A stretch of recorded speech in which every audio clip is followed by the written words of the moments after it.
La columna de hoy se titula El Estado soy yo, recargado. Ya en bastantes ocasiones se ha usado la célebre frase apócrifa atribuida al rey Luis XIV de Francia para describir de manera satírica el gobierno de Gustavo Petro. Y alguno podrá pensar que el chiste está ya muy trillado, pero me excusaré del uso del lugar común en esta ocasión, ya que tal vez jamás ha sido más literal la veracidad de esta frase para describir a nuestro mandatario que en el contexto de la crisis diplomática que él ha venido teniendo con el presidente de Argentina, Javier Milei, desde hace algunos meses. Tanto Petro como Milei son políticos con la cualidad característica de muchos populistas del siglo XXI de no ser para nada políticamente correctos a la hora de dar sus opiniones. Casi nunca se esmeran en ser cordiales con sus palabras sobre alguien si lo que piensan de él no lo es. Carlos Caserio, ¿sabes qué? ¿Por qué no te vas a la de tu madre, hijo de ¿Vos qué te crees? Los que le sacan los impuestos, ¿qué hacen? Que se hacen la A veces no le ponemos cuidado a lo que dice la música. Además porque mucha música de hoy no dice nada. La música uribista. Para embrutecerlo a uno si es. Si me va a provocar, lo voy a estropear porque no sabe. Porque es un bruto. Y se lo voy a refregar en la cara porque no sabe. No, pará, Javier, pará. ¿Sí? Entonces, si vos querés, si vos haces esto para que él me provoque, si vos haces esto para que él me provoque, yo te voy a mostrar que él es un bruto ignorante. Y te voy a refregar la cara de él por el piso. El fiscal en su desespero, porque algo ocultan, que no quieren cumplir la Constitución, algo ocultan, va a intentar coger presos e iniciar procesos a varios de ustedes, que lo hace por los lados y se burla de la Constitución y está ejerciendo una sedición.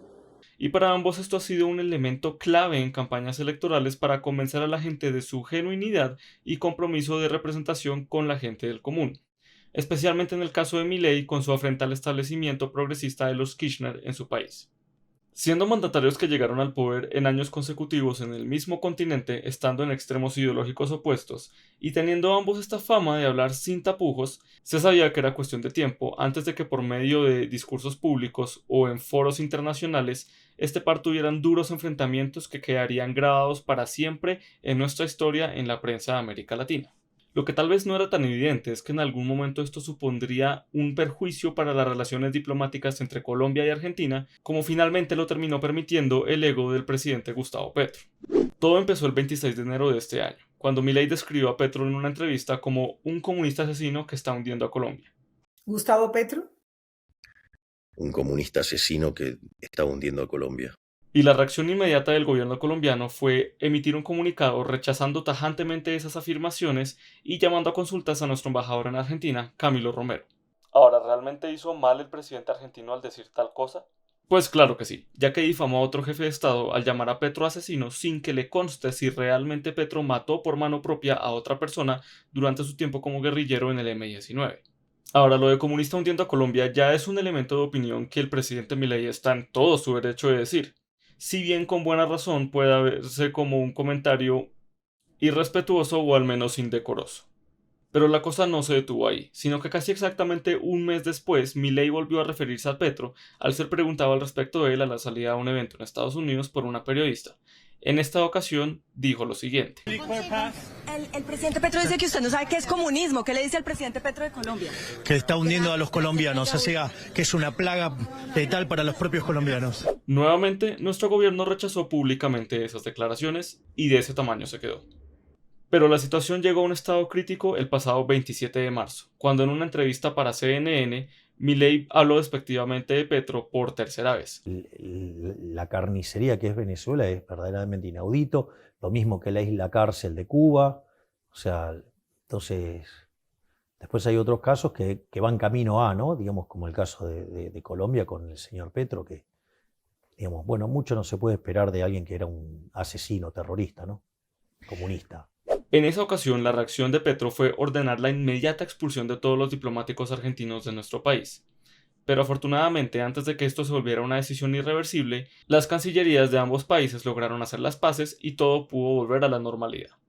Así que recapitulemos. Dicho de otra manera, estuvimos a punto de romper nuestras relaciones diplomáticas con Argentina, esencialmente porque nuestro presidente se sintió ofendido por lo que Javier Milei genuinamente piensa de él. Oh, pobrecito. Déjame tocar una canción triste para ti en el violín más pequeño del mundo.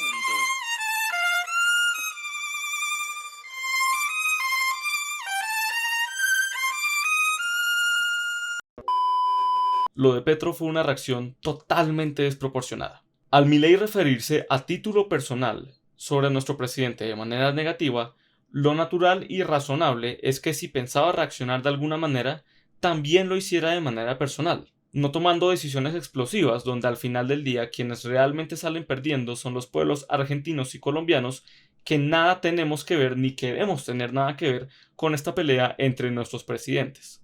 Y por cierto, un paréntesis sobre este tema. No solo fue Petro totalmente desmedido en su reacción, sino además un completo hipócrita.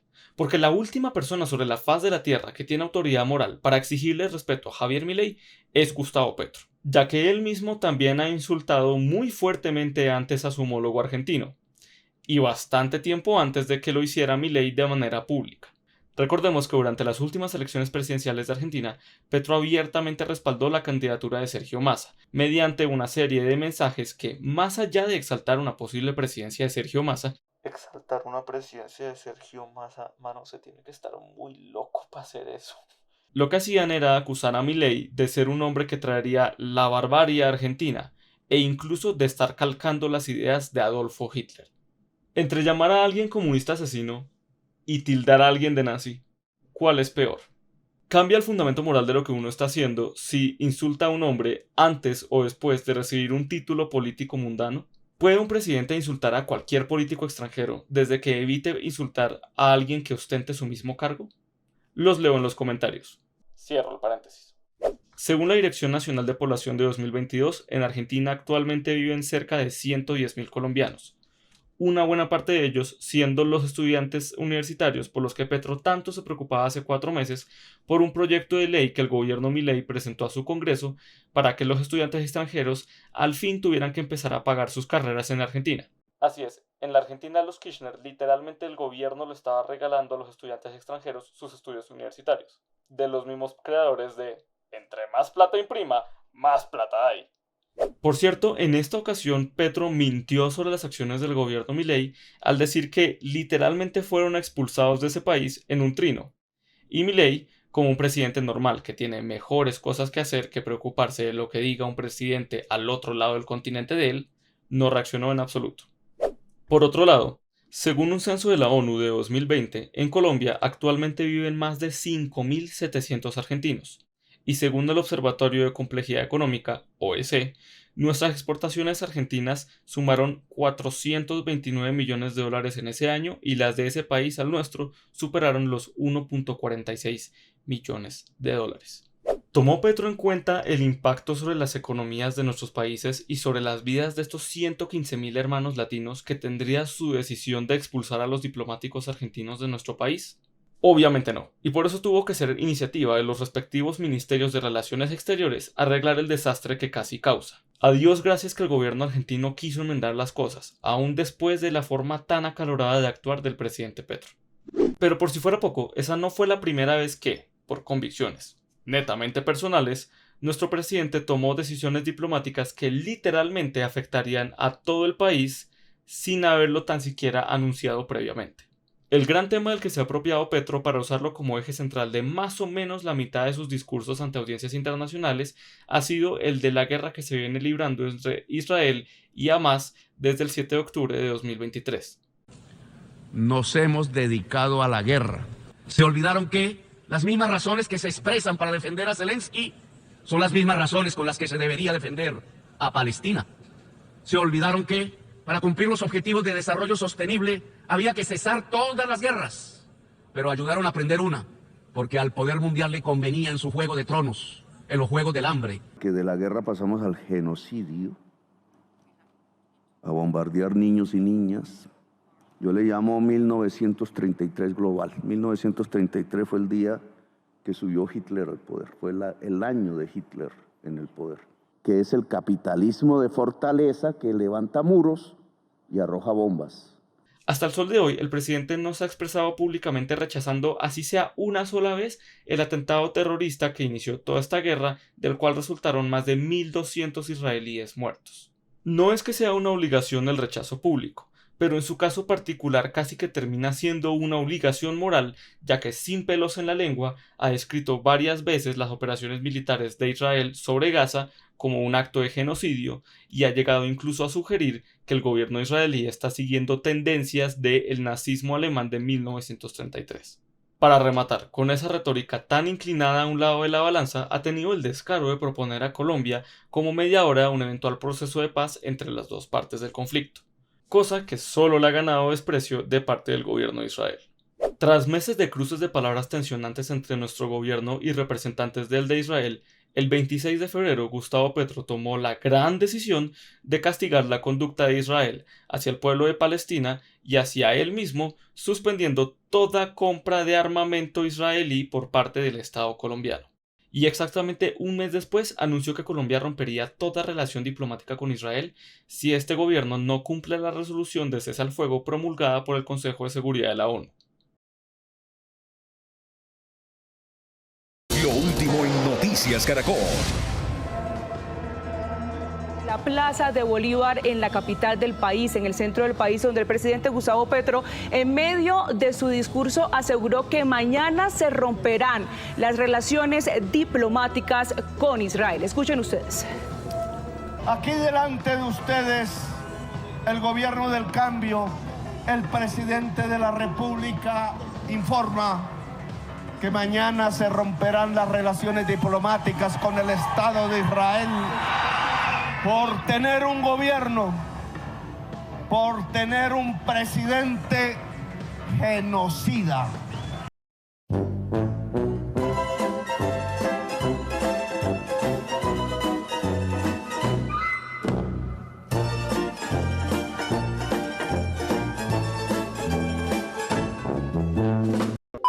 ¿Será que el presidente genuinamente piensa que el que sale perdiendo con esas decisiones es Israel? ¿O es que verdaderamente no le importa cuánto daño haga a su propio país, desde que la comunidad internacional sepa que Gustavo Petro Urrego de Colombia condena tajantemente las acciones de Benjamín Netanyahu, primer ministro de Israel? La lista de elementos bélicos procedentes de Israel que usa nuestra fuerza pública es bastante extensa. A la industria de ese país le solíamos comprar dos tipos de aviones para la Fuerza Aérea, entre los cuales se encuentran los muy reconocidos aviones Kafir. Un modelo de helicóptero, un modelo de rifle, un modelo de fusil, uno de pistola semiautomática, uno de ametralladora, dos modelos de misiles antitanques, un modelo de vehículo de artillería y un modelo de batería antiaérea. ¿Qué vamos a hacer ahora para encontrar reemplazo de todos esos equipos? La cantidad de clientes que tiene la industria bélica de Israel es bastante más extensa que la cantidad de proveedores que tenemos nosotros para armar al Estado colombiano. Y por una cuestión de ética personal de nuestro presidente, cerramos toda negociación con uno de esos pocos. O sea que en efecto las decisiones de Petro nos hicieron perder a los colombianos e Israel, bien, gracias. La lógica base de la que ha partido la actuación del presidente en ambos de estos casos es que fundamentalmente él se toma muy literalmente su rol como primer y máximo representante de nuestro país ante la comunidad internacional. Pareciera que en su mente Petro no se considera representante del Estado colombiano, sino que cree que él es el Estado colombiano. De ahí el parecido con el antiguo monarca francés. Lo peor es que eso ni siquiera es conjetura mía, sino que es lo que la gente afín a su sector político pareciera confesamente creer por lo que han dicho al respecto de estas situaciones en sus redes sociales. Cuando un extranjero insulta al presidente de Colombia, insulta a toda nuestra nación. Trinó el embajador Roy Barreras recientemente comentando sobre la crisis diplomática en Argentina. Como colombiano no se puede tolerar el insulto al presidente Petro por parte de otro mandatario, trinó también el congresista David Racero hablando sobre el mismo tema. Para mí por lo menos eso no es cierto. Sea Milei o el extranjero que sea, si insultan a Petro, el insultado es Petro, no yo, ni es Colombia, ni es nadie más realmente. Tal vez se pueda ofender a algún votante suyo al sentir que por afinidad ideológica lo que se diga del presidente también aplica para él, pero eso sería una interpretación netamente personal. Y también, ¿es que acaso es muy diferente que el insulto venga de un extranjero a que venga de un compatriota? Bastantes peores calumnias dicen otros colombianos del presidente, y muchas figuras públicas de la oposición jamás lo bajan de guerrillero. Pero nadie por eso propondría la barbaridad de quitarles derechos políticos o echarlos del país. No podemos vivir en un doble estándar, donde lo que sea locura hacer contra un colombiano se vuelva perfectamente sensato solamente porque se trate de un argentino. Pero bueno, está perfectamente claro por qué el presidente tomó estas decisiones tan apresuradas, tan impactantes en ambos de estos casos. Si el Estado soy yo, y tras firmar el fin de una relación diplomática, yo sigo divinamente, entonces el Estado sigue divinamente. Y aquí no pasó nada. Esos estudiantes por allá al sur que dicen que se van a quedar sin servicios consulares locales, no, son un mito de la extrema derecha, pura propaganda fascista para expandir el 1933 global. Desde que Petro siga pensando así, ni va a voltear a ver los estragos que dejen sus medidas diplomáticas radicales, ni le va a importar en lo mínimo consultarle a nadie si es verdaderamente la voluntad del pueblo, del que es tan fanático, antes de seguir cerrando nuestras puertas al mundo por caprichos netamente personales. Es que es verdaderamente increíble que en pleno siglo XXI, en el hemisferio occidental donde nacieron las democracias modernas y en uno de los países más claves para la liberación de América Latina del yugo de la corona española, como lo es Colombia, todavía queden hombres que sin sonrojarse hagan igual que el antiguo monarca opresor de un país colonizador y digan: el Estado soy yo. Si te gustó este video, asegúrate de darle like y suscribirte para no perderte de la siguiente entrega de mis videocolumnas. Esta videocolumna es el inicio de un nuevo formato mensual con el que estoy experimentando aparte de mis videos tradicionales. Si tienes sugerencias, si te gustó lo que sea, por favor, házmelo saber en los comentarios. Y no te pierdas de ver aquí arriba a mi izquierda mi último video. Pero eso es todo por hoy. Soy Daniel Riaño de La Cuarta Vía. Gracias por tu atención.